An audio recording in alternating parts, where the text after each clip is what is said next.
Bruce Arians, defending Super Bowl champion head coach, slapped Andrew Adams, a player on the Bucs, in the helmet over the weekend. Some people had issue with it, including the NFL, who fined Bruce Arians $50,000. So, Coach, your thoughts on the $50,000 fine as you get ready for a divisional playoff game? I'll appeal it, and it ain't got nothing to do with the game, so we're good. Thank you, Coach. So there he is, Bruce Arians, chiming in here bright and early in the morning. And away we go. Man, we got him on the phone that quickly? Jeez. Hey, lead the lap. You are a goon for that, bro. I mean, Jeez, so he got up just to get on the call and just to say that to us? Thanks, Coach Arians. We appreciate that. Listen, we appreciate him chiming in.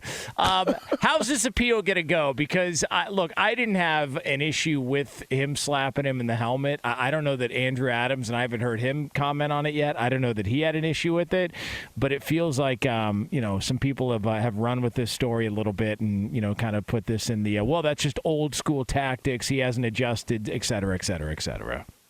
He's going to have to pay this thing. I mean, I don't see any way around it. I mean, what's he going to appeal? He struck a player. And this isn't like me, I'm some soft old. Yeah, I understand what he was doing. He was pulling a player away from potentially getting a penalty, which in that instance, could have hurt them. That game, even though the score it looked out of hand and it felt out of hand, you have one call one way or another, it changes the momentum in a game. I think Bruce Arians understands that. So he was trying to prevent Adams, obviously, from getting involved in something, right? And it actually showcased a couple of things to me. I think Bruce Arians has the type of relationship with his team where he reacted that way because he knows those guys love him.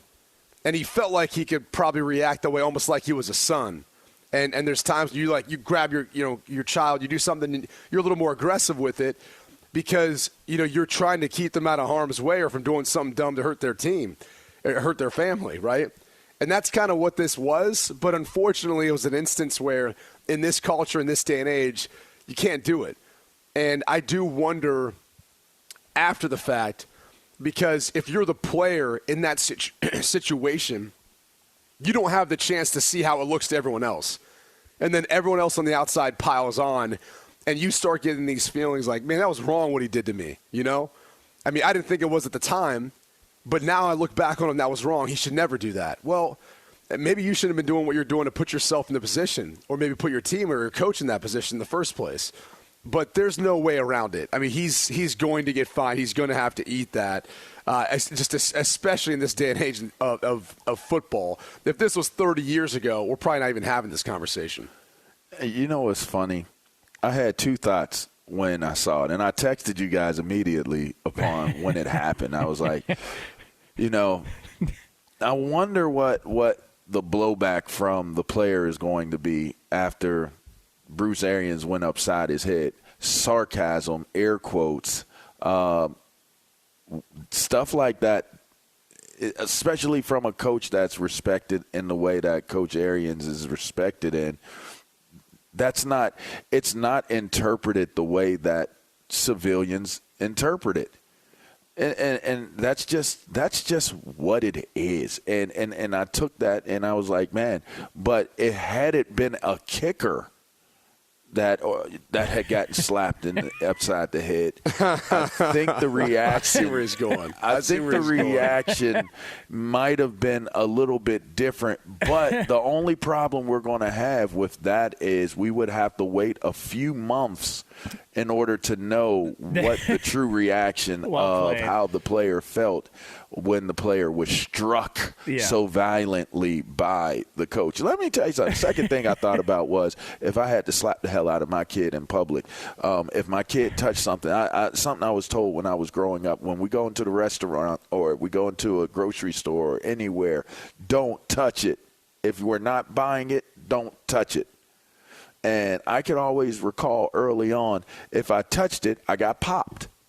Like, don't touch it. Like, nice little quick one, like how Arians did. Maybe not a jump, because I wasn't that big at the time. I was smaller. But, you get a pop.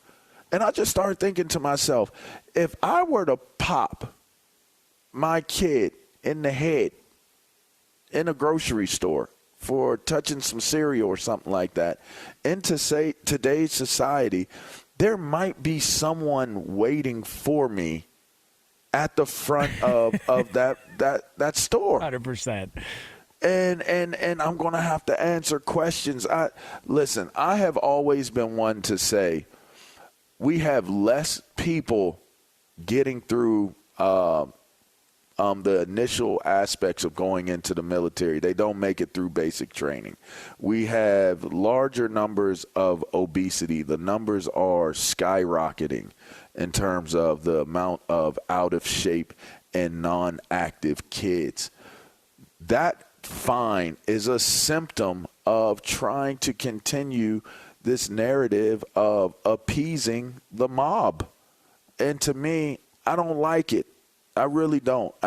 So if he grabbed him by his shirt, by the back of his shirt, is he going to get fined for too aggressively horse collaring him away from the melee? Where does this start and where does it end is what it made me feel, because last I checked, these guys are playing a full contact sport. It is categorized a full contact sport.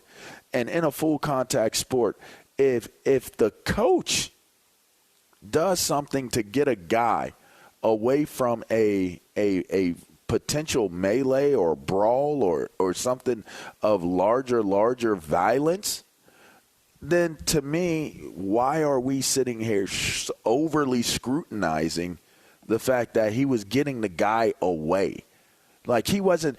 It's all about intent for me. If he was smacking the hell out of him to smack the hell out of him, and his intent was to hurt him or to harm him, then by all means levy the fine.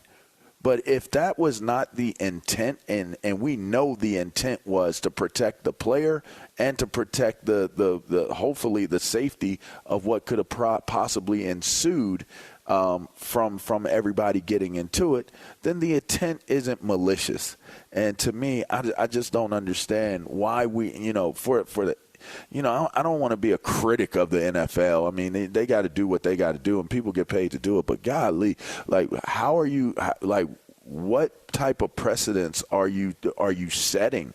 This is a game where we celebrate dudes that were clotheslining and head slapping and breaking dudes' legs and knocking people's teeth out and different things like that. Let's be clear. Let's not be holier than thou in how we approach what we're doing, because ultimately we love football a lot of times basically because of the brutality of what the sport presents to begin with. So that's a fine line to me that you're walking right now if you're the National Football League.